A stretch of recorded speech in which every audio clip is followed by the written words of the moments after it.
Welcome to Sage's podcast. Today we have a very special guest with us. His name is Brother Ron Brown, and he has been a leader in our organization for a very, very long time. Brother Brown, we're glad to have you as our guest. Well, thank you very much. Good to be here. Good to see you. We have been talking about transitioning and the pitfalls of transitioning, the blessings of them, and so that's what we're going to be talking to you about. You're a little bit on the different side when it comes to your experience. Not only were you transitioning out of a pastoral role, but you had to transition into a superintendent's role for a district, and then after that, transitioning from a superintendent and into the world we're living in right now, and that is not holding those positions that we would do in our younger years, and then stepping into a new branch of ministry. So I'd like to talk to you a little bit about first the transition that you made with your church down in Tennessee. I think it's Jackson, correct? Jackson, Tennessee? Yes, that is correct. That was a little bit of a different situation. It was probably not the transition that I wanted simply because it came as a result of being elected as full-time district superintendent in Tennessee at the district conference, and under the constitution of the Tennessee district, you have to be full-time. So I was 55, 56 years old at that time. I had relatively no idea that was going to happen. So my transition was very different in that I had to resign the church and then go full time with the district. And as a result, I didn't have the time at 55. I wasn't even thinking of retiring or leaving the church. So my situation was a little different. All right. What would be your advice to any district who has those restrictions, or the pastoral restrictions or whatever? What would be your advice in transitioning from your experience? I think that would be good if anybody's listening, uh, to give them some advice. What would be the best way to do that? Well, I don't know if there's a really quick answer because, first of all, there's not too many districts that have full-time officials. There used to be more, but now many districts are leaving it up to the discretion of the person that's elected. But presently in Tennessee, that's what we have to do, and that's a very difficult question to answer. Suppose you were at a general election in our UPC fellowship and you get voted in to an office that is full time and you didn't know you were going to get voted into that. Things can happen. Somebody doesn't get an election and they have to step down, and then your name comes up. And so that's a pretty hard question to answer. Yeah, okay. All right. But would be something probably to have a good discussion as to how that works, and Well, how yes, we move forward. and I think that discussion is happening, Good. in districts and situations where, well, for example, uh, suppose a pastor's 54, 55, and he has a heart attack and dies. He hasn't even set a transition situation up yet. And so that throws the church into a quandary. Then they contact district officials and have to try to go through that minefield to determine what the church would want to do, the church board, and so forth.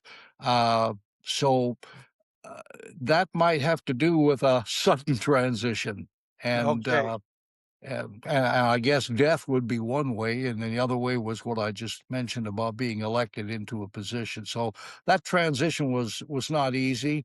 I was with the church probably 3 or 4 months, and we went before the board, the church board, and we worked with what should be done next. So I did not have a successor in mind, and we had to go through a different process.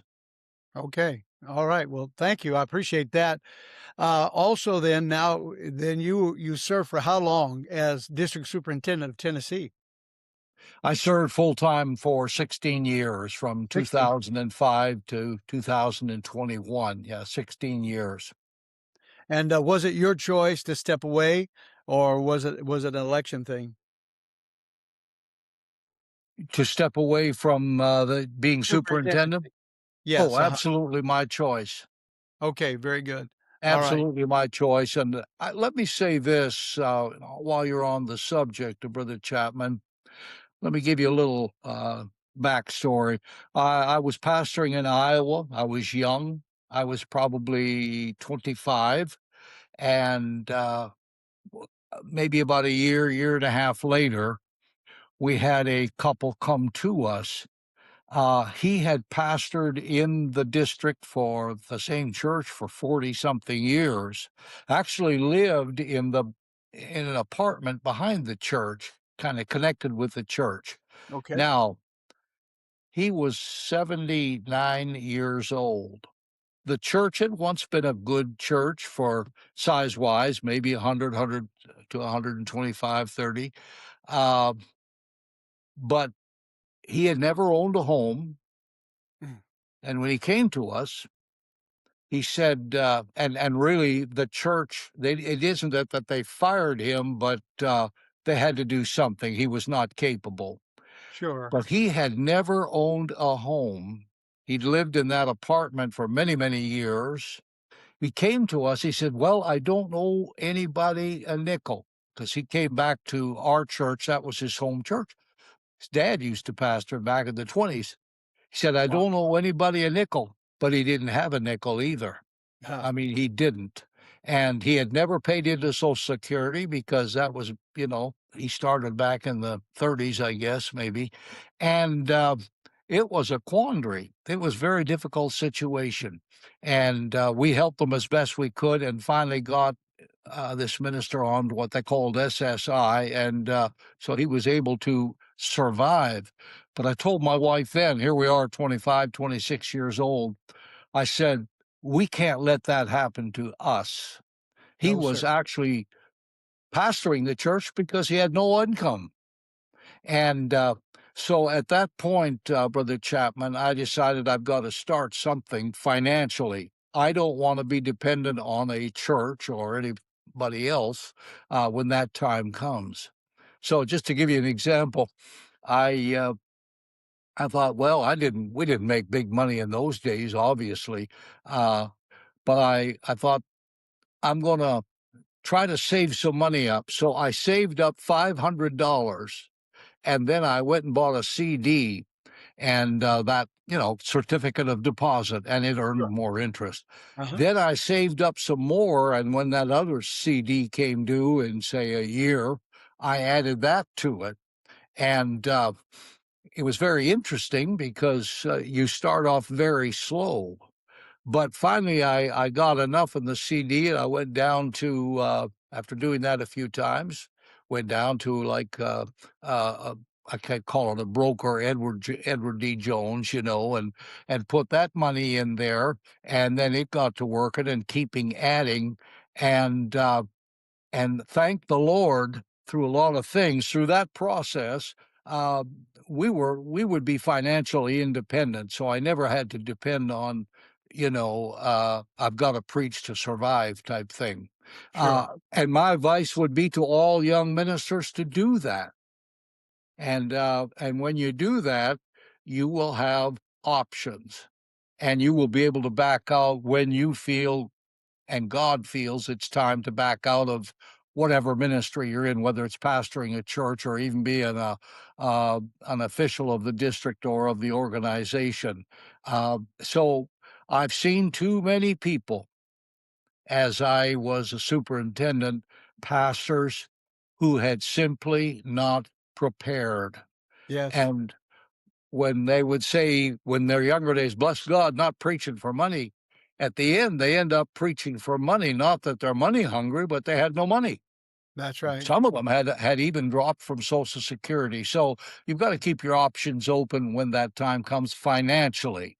So that's just one aspect of, uh, the process that I feel younger men need to take diligent care of.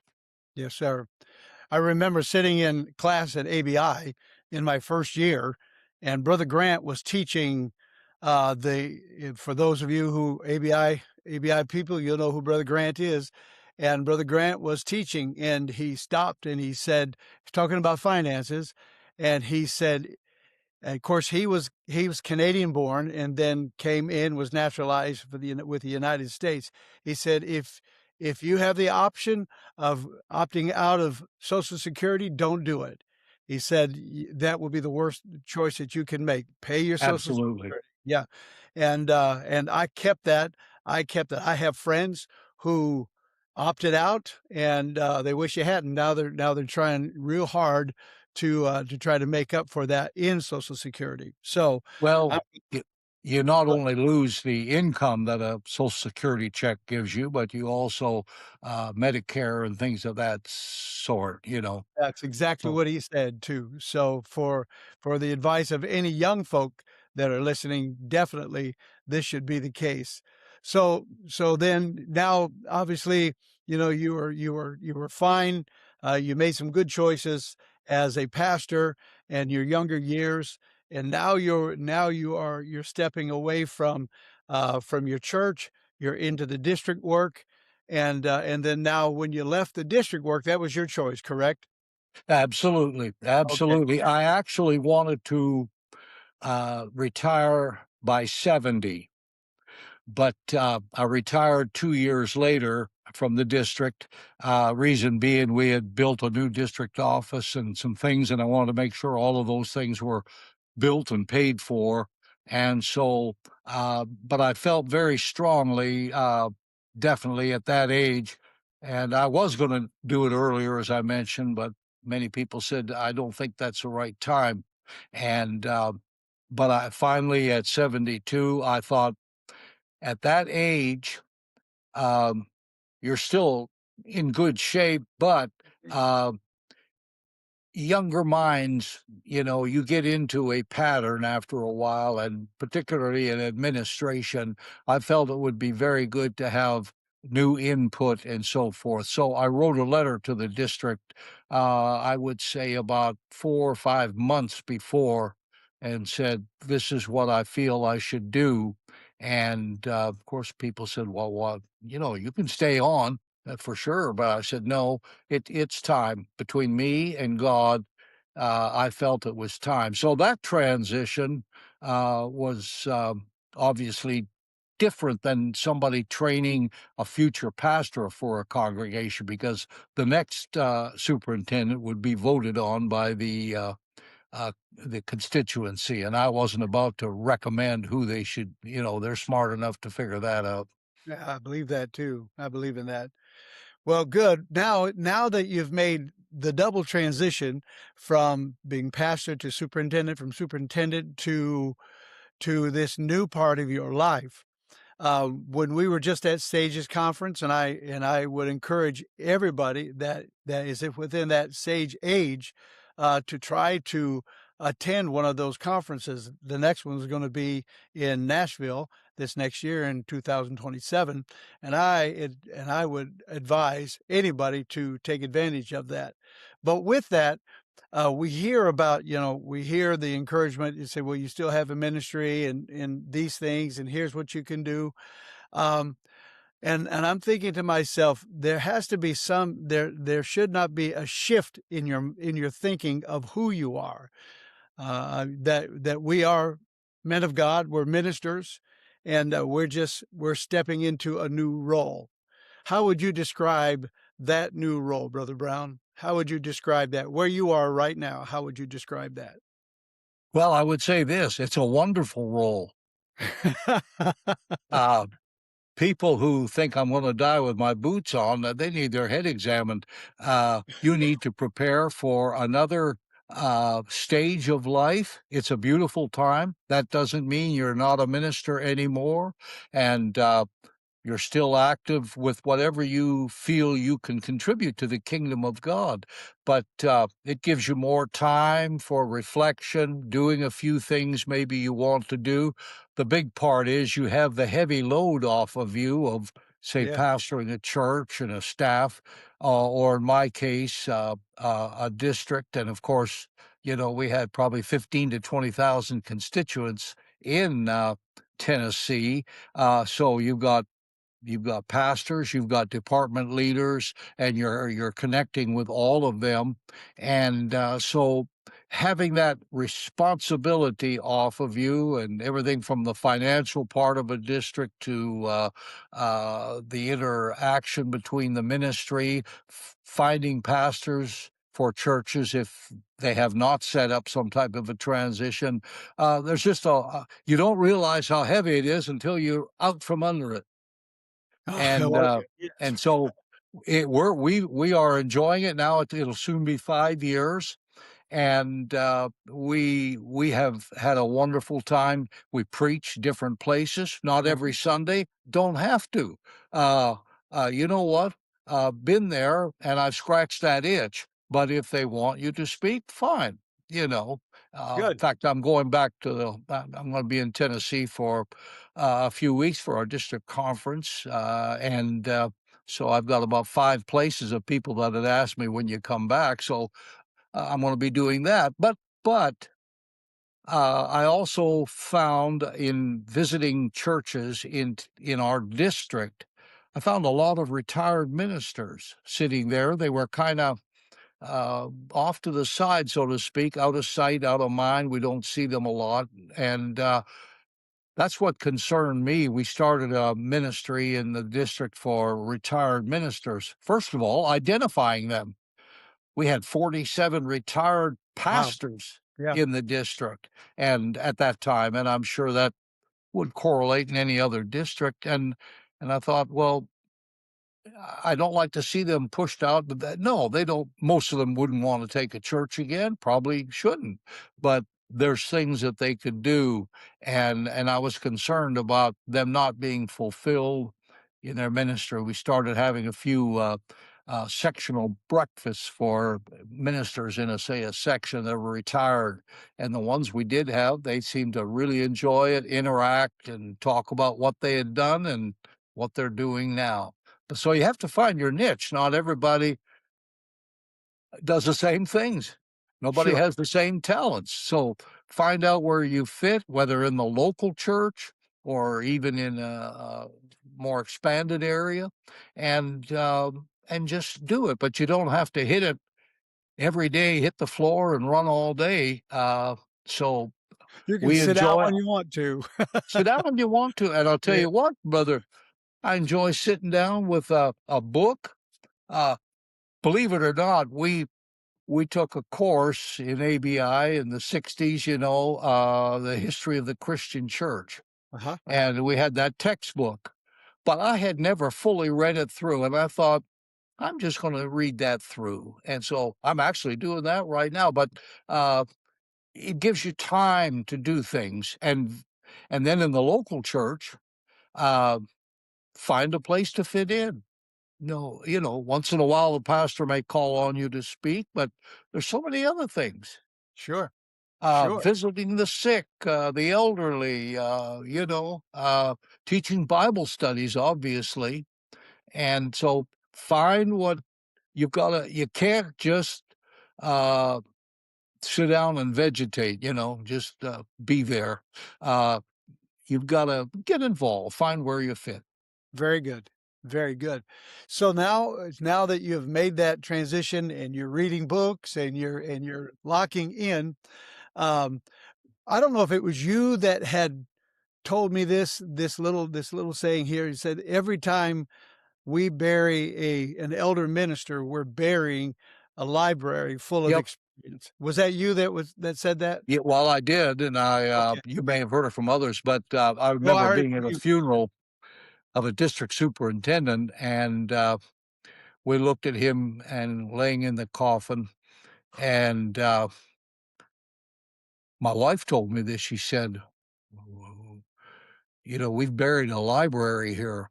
all of the experiences he's had and how he's handled situations. And so I would encourage somebody to not only get involved, but maybe write down things and experiences that you had, because uh, there's an old saying, the Germans, too soon old, too late smart. That simply means, you know, uh, you learn by experience. That's the truth too. If I, Well, if I could have applied the things that I've learned with my 70-year-old plus head when I was in my 20s, I probably oh, wouldn't have made as many mistakes. But oh you just yes. have to do that by learning. So encourage a pastor somewhere and give them some advice if asked for it, or even a suggestion, because it's there.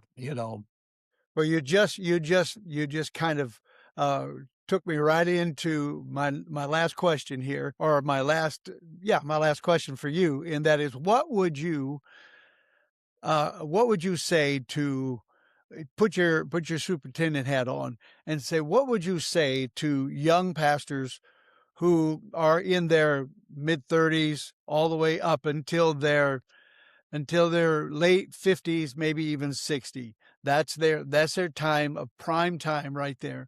So what would you counsel them, and how, if they assumed a retired pastor or one who stepped away from the pastoring, what would you counsel them? How would you say take care of them this way?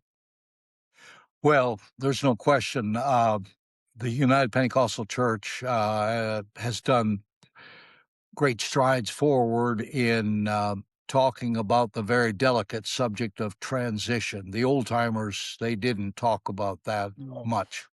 And for the last few years, we've seen it emphasized. In our district here, we saw two or three tremendous transitions of larger churches, and it was a multi-year process. And it's a whole lot better than just somebody call you, the district superintendent, up. I'm retiring next month. Uh, and I said, well, you have anyone in mind? And most of the time, sometimes, no. Yeah. And so now you end up with a district having to find a pastor for that church. And we don't know the temperature of that church and how they think and so forth. And the last thing you want is the old days. Well, send us three people and we'll listen to them, and we'll, you know, that's not the best way to do things. That's It's all not. I can say. And so I would encourage a young man in late 50s, 60. Why would you? I feel at the age of 70, that's a good age to back out of the main role of what you're doing, particularly pastoring. So start a plan, look for an individual, either inside the congregation that everybody loves and trusts and he has good ministry, or someone that maybe has visited there, been an evangelist, or a minister that you know, and begin that process. And if at all possible, let it be somebody who could be there for a year or two. And I've seen that work tremendously. Now, Good. there's a risk there because you don't know if they're going to vote that individual in, and he would have to leave what he was doing. If you have a full time church and you had a full time assistant, a couple of years, you'd pretty well figure out whether this is a guy or not. You know, and that's the most successful ones I've seen. That would be my advice. First of all, financial, so that you're not there because of financial restraints, and then secondly, uh, find someone that you can work with that you feel would be a good candidate, and then you have, Brother Chapman, what I would call seamless transitions. Yes. Now, no two men are the same. No. And if you have a successor, he is going to do things differently. So the pastor has to learn to, the departing pastor has to have confidence in that person, and then, let him do what he wants to do. Don't be hanging over his shoulder and telling him what to do. So that's a challenge. That's why it's often years ago, it was suggested when you retire, you move, you go to another church because people are all going to be looking at you. Well, the old pastor, is he for this or against it? They'll watch the expression on your faces and Yeah. everything. So I'm not saying that's what obviously I did when I left the superintendency. We were attending a church, but I immediately told our church, and we lived right there in the town.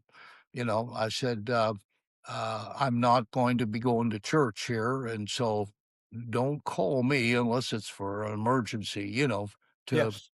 bounce things off. So you have to transition. That's a two-part deal. The new pastor must have greatest respect and esteem for the elder and the one going out, Absolutely. and then the older one going out needs to honor and respect the pastor and work together. And in most cases, when the pastor stays and it's going good, it's because they've all worked out all those things before. My number one phrase, with the church that I founded, refounded basically about, 10 years ago, and then turned it over after 8 years to a young man who was original with the church, and I always say, "I only have one job here, just one, and that is to stay out of his way." And and hopefully I'm succeeding in that job. Brother Brown, thank you so very much for your wisdom and your counsel to those who are approaching retirement from their churches or transition in any other area of their lives. Thank you for helping us out with that, and especially the financial part of it there. And if anybody's listening to me and you're looking to retire, by all means, make sure that you are financially secure so that you can go forward without worrying about anything. Brother Brown, thank you again for being a part of this. God bless you. Well, thank you, and it's been great to be with you, Brother Chapman, and appreciate the work that you're doing. This is very helpful Thank you. media to get subjects out that are very pertinent. God bless. Have a great day. Lord bless. God bless you. Bye-bye. Bye.